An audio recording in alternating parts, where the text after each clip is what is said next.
Inilah sejumlah mobil Jeep bekas peninggalan Perang Dunia yang ada di kota Palembang.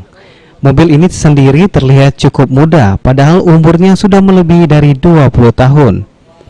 Dalam melakukan perawatan mobil Jeep ini sendiri, pemilik harus saling berkomunikasi dengan sesama pecinta Jeep lainnya, dikarenakan peralatan dan spare part Jeep saat ini sudah mulai langka.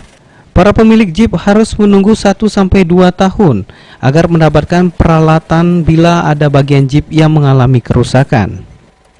Perawatan memang itulah fungsinya kita ada komunitas, karena untuk spare part itu kita harus banyak mendengar ataupun nanya-nanya sama ke kawan-kawan atau komunitas.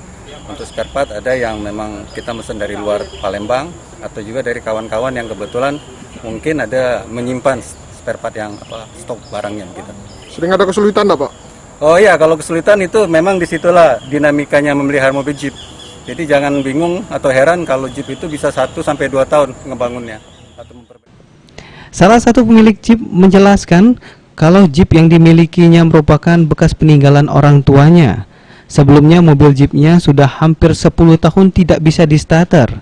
Namun setelah dilakukan perbaikan mobilnya bisa dioperasikan. Peninggalan orang tua dulu, mobil dinas ini kan, Bekas mobil dinas TNI, Pak? TNI benar. Sampai sekarang ini pun baru hidup nih, udah 10 tahun udah hidup. Iya. Gitu ya. Perawatannya sendiri dapat dari mana, Pak? Kalau perawatan masih ada. Masih ada ya. Oh, alatnya masih ada dibanding sama mobilis, ini masih ada. Bagi pemirsa PAL TV yang ingin merasakan naik mobil Jeep ini, bisa langsung datang ke Taman Wisata Alam Putih Kayu dengan membayar cuma Rp80.000 sekali jalan. Firman Hidayat, PAL TV.